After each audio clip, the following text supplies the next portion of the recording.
Today we're talking about lesson transitions.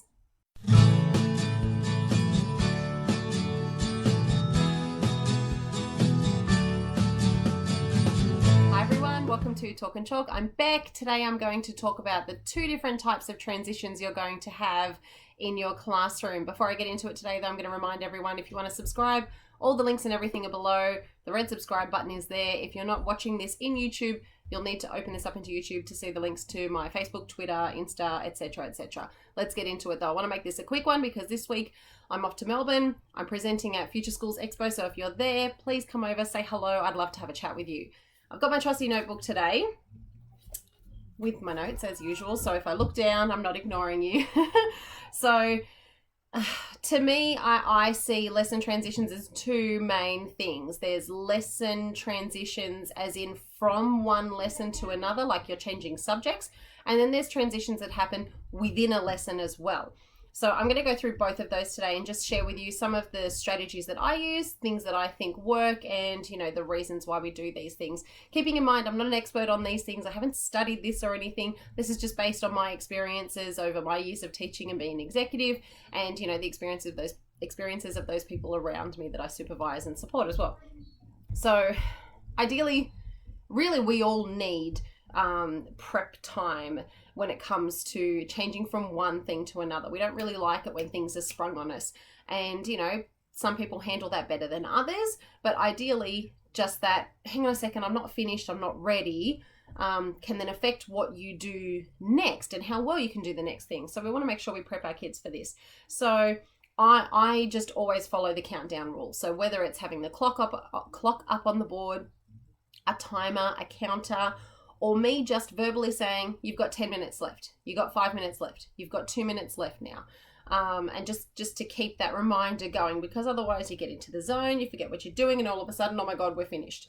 And it means that I guess we're not setting up our kids to succeed when we do that. If we're not giving them that prep to say, hey, we're about to finish, you're not going to get the chance to do this anymore, we want to make sure that we're doing the right thing for our kids and setting them up to succeed so they know how long they have to complete something, or at least prepping them to wind up for whatever it is they're doing. One of the reasons we do this, obviously, is just we want to make sure that kids have a quick and effective transition to help support the retention of what they're doing in that lesson. If we're suddenly stopping straight away and going, no, we're done now, let's move on to the next thing, is that actually going to be retained? Have they reflected on it? Have they gained feedback from what it was that they were doing?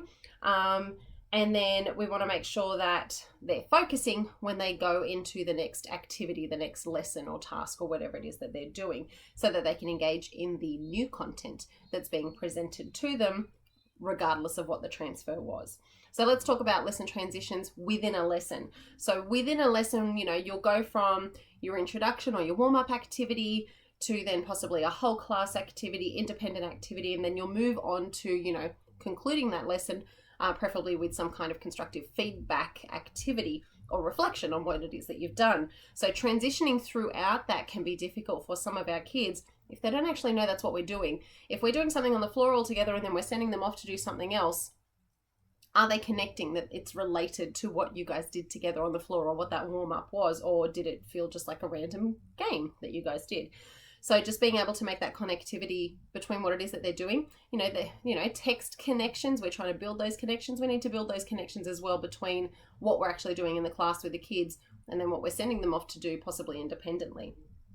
So I recommend doing that in stages. So if it's say, you've been on the floor and you've done a warm up or a game or a bit of an introduction with the kids, and it's then time for them to move off to do something, possibly at their tables, I send them off in stages, and usually what I do is send off the most independent kids first, because then they're role modeling the expectation of what they need to do. So, and this doesn't necessarily mean, like your smarter kids or your more capable kids, more independent. The fact that they can walk to the table, get their work, get their pencil, get their book, sit down, check what it is they need to do, and then start working. Focused. That's what we want to role model, and do that in segments. So I might send, 2 or 4 kids off at a time. Okay, you and you can go start working. Make sure you've got your pencil and your book and your ruler or whatever it is that you need. And then I'm going to send another 4. Make sure you've got your pencil, your book, and your ruler. Remember, you're doing blah. So that the kids on the floor that I know maybe not so independent, they're getting the instruction 4 times. You know, every time I send that next group of kids off, I'm giving that instruction. And then before those last kids go, what is it you need to do? What do you need to get? Make them repeat to me. You're going to get your book, your pencil, your ruler. Great. I'm going to watch you go to your table. Excellent. Here's some dojo points. Reinforcement, whatever. And that way I'm setting them up to succeed instead of going, okay, everyone go back to your tables now. Everyone remember what you need to do. I'm just reinforcing it as they go. And then it transitions. It helps keep the class calm, reinforces what they're meant to be doing. And, you know, it's not a huge jump from one to the other. Those kids that are a bit more anxious about going and working on their own, they're getting prepared for it as they go. I'm reinforcing what they need to do. And that way I can monitor them while those kids go and work. If I've got that kid that I know hates writing and I can see him getting really angsty while he's sitting on the floor with me, I'm going to keep saying, don't worry, I want you to stay with me for writing today. I really want to see, you know, that great sentence that you did yesterday. Stay with me today. And that way I can see that behavior if that's going to build up as well. I'm just flipping my page now, sorry. Here we go. So another lesson transition that you might have within a lesson is group rotation. So if you're doing reading groups or, you know, maths groups or something like that, there'll be the time when those kids need to change. And you might be at one particular station doing something, you know, guided with a group. So you're not moving, but the rest of the class is moving around. So again, I'm still giving a countdown. You know, if it's 20-minute rotations or 15-minute rotations, I've got that up on the board, 15-minute timer. You know, maybe 1 kid per day is the person that gets to reset the timer. That could be a job. That would be a really good job for those kids that, you know, are disengaged in that time or find it hard to sit still during those activities. They know they get up and do that. And then, you know, that helps them transition from one to another as well if you've got those kids. And when I start doing that at the beginning of the year, I make sure I go 1 group at a time. Yes, it's time consuming, but once you set up that expectation for behavior, they get it and then you don't need to monitor it later on. So, okay, the red group, you're moving over to the blue group. Can you show me how you pack up? Excellent. You're all packed up now. I expect you guys packing up too. Red group is going to get up and move over. Blue group now, have you packed up? All right, make sure you take the blocks with you over to blah for the green station. Okay, green is already packed up. I can see they were packing up as straight away, so they are ready to go and move over to the yellow spot, and so on and so on. You know, and then that way you can watch them. You can watch them sit and get started. You know, Sarah, that's not where you're meant to be at the moment. Where are you meant to be? Tell me where you're meant to be. Excellent. Go over there. Show me you're sitting down and doing your work. Excellent. You're on task. You're on task. You're on task. You're on task. Now I can go and sit with my guided group and make sure that they're doing the right thing as well with me. And then that way they'll just build up that expectation for moving around. Some people like a bell, some people like a chime. You might have some music to rotate from one to the other. Once you build up those really, you know, explicit expectations for this is how you move from one activity to another in my classroom, they'll then do it and they'll do it quickly and efficiently. You know, most kids will realize that they can go for a drink break or a toilet break during that really quick rotation time. That's the time to do it, not in the middle of an activity. So towards the end though, bringing it back together. So they've gone off, they've done their activities, whether it's independent, group, whatever, and it's time to bring it back. We're kind of at that last 5 to 10 minutes of that lesson, and you want to bring them all back to the floor for a bit of reflection or feedback. And this is the hard part, because sometimes if we're stretched for time, this is the bit that we'll rush and forget to really, you know, focus in on. And unfortunately, if we don't do that properly as well, what I find is that the behavior riles up, especially if you're heading out for recess or lunch or something like that. They're all getting excited. They get to go and eat. They get to go and play. We're packing up. Throw that pencil away. Throw this book away. Didn't even check if I'd finished something or glued that bit of paper in. Quickly pack up and go. This is the part where you get to bring it back in. I see a pencil on the floor. I see a chair untucked. I see a book that's not in a tray. Whose is this? Whose is this? Whose is this? They know I'm going to ride them to make sure that they are packing up properly and bringing it back in. Calm and sit to the floor. Calm down. Make sure they're settled. Okay, let's reflect on our lesson now. And here's maybe my questions. And my hubby's coming in. Hi. And this is where you'll be able to gauge whether or not they're doing the right thing. So it's important to wrap it up, because you don't want it to affect what's coming next, especially if you're transitioning from one subject to another. So maybe like you've been doing maths for an hour and then your next half an hour is going to be drama. If you don't bring them back down and settle them, then they're going to be, you know, silly and angsty and just not on task for that next activity. So even if it is lunch, don't roll them up before lunch. Don't do that to the playground duty teacher that's out there. Send them out nice and calm with that same expectation that, you know, we do the right thing at school, not getting hasty or frazzled, because they'll pick up on it, you know. They'll pick up on our emotions. If we're rushed and thinking, oh my God, I've got to get to duty, I've got choir practice, no, get everything together, pack it up, just leave it there, just leave that mess. They'll pick up on that and they'll do the same thing as well. So maintain those high expectations all the way through. All right, let's talk about transitioning between lessons. So I think it's always good to make sure that there is a distinct separation between those two things, because we've got our kids that may or may not realize, I've actually finished maths and I'm doing drama now. It's oh, did we finish that? Oh, okay, we're not doing counting anymore. Okay. Just because we know that it's there, have we made that obvious to our kids that we're now finished with this activity, we're moving on to the next one? Some kids need it explicitly said, we're finished maths now, guys. Let's put our drama hats on now. Let's get into the groove.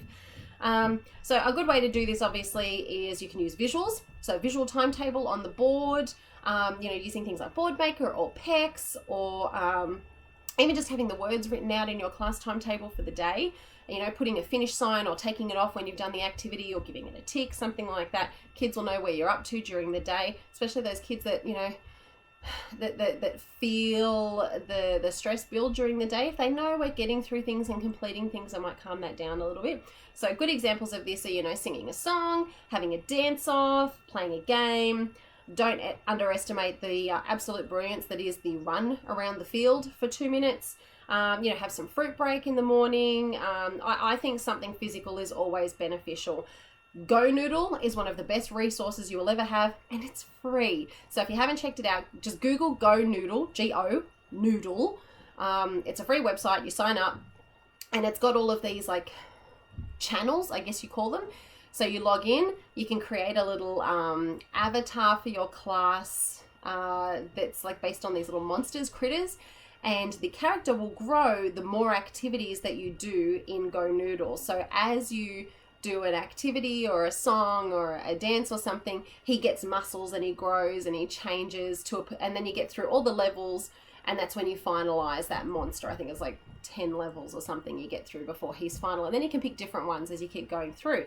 But there's just so many channels on there that are great. There's like yoga, there's guided dancing, there's songs. I like Cuckoo Kangaroo and Moose Tube. They're great. There's things in there though that go longer as well, for like 20 minutes, called Indoor Recess, which is great to put on if you are stuck inside and it's raining and you need something for the kids to do. Chuck on Indoor Recess. That's a great resource. And the best bit about it is that they are timed, so you can see how long you're using. So some of the songs and stuff might only go for 30 seconds. Play 2 songs, that's fine. They get the kids up, they get them moving, and it just, you know, gets the energy flowing, gets the juices going, which is what they need. So, you know, reinforcing that energy, I guess, gets the kids out of their seat and reminding them we've finished this task now, we're moving on to the next one. And if you build up that habit, they'll then start to recognize it, where you won't need to say to them, okay guys, we're finished maths now. This is really important too for the kids that, you know, might really like or dislike the change. And I don't mean because they don't like changing things, I mean because they don't like what's coming up, like the kid who doesn't like writing and they know writing is coming, but they know Go Noodle is coming, so it doesn't completely set them off. Some really good games that I like that are easy indoor games, like Silent Ball, Scrub the Deck, which is the one where, you know, you go left to right and drop to the ground and scrub the deck. Simon Says, heads down, thumbs up. If you Google the term brain breaks, you'll find a ton of stuff that's in there. I like the opportunity to go outside and do something outside if you've got the space to do that. And it doesn't need to be huge. The hardest part about all of this is sticking to the time limit. So I reckon no more than 5 minutes. If you're going longer than 5 minutes, you are then eating into that quality time that you need with your class. You know, anywhere between 2 and 5 minutes. I mean, you read your class. If you think your class absolutely needs 7 minutes, 10 minutes to be able to focus, you do you. That's up to you and what your kids need. But if you can try and avoid going extended, because especially when the kids are so engaged and having so much fun, it's easy to go, do you want to do another one? Let's do another one. Let's have another game. Especially when, you just love to see your class having a good time. So I'm going to leave it there today, though. Hopefully these have helped you guys. If you are coming to Future Schools on Wednesday or Thursday, I'm presenting Thursday. I hope to see you there. I will try and spend some time in the presenters lounge so we can meet and chat and say hello. Follow it on Twitter. I will tweet away while I'm there, BeckWest81 for Twitter. And don't forget to subscribe. Click thumbs up if you thought this was beneficial, and please, if you've got any other ideas for lesson transitions, for brain breaks, for games or anything like that, pop them in the comments below so that our colleagues can read them and use them for themselves as well. I'm going to put my button down here, so if you haven't subscribed, you can just hover over that, click to subscribe. Another one of my videos at the top there. I'm really excited for a busy week. I'll see you in the next one, guys. Thanks. Bye.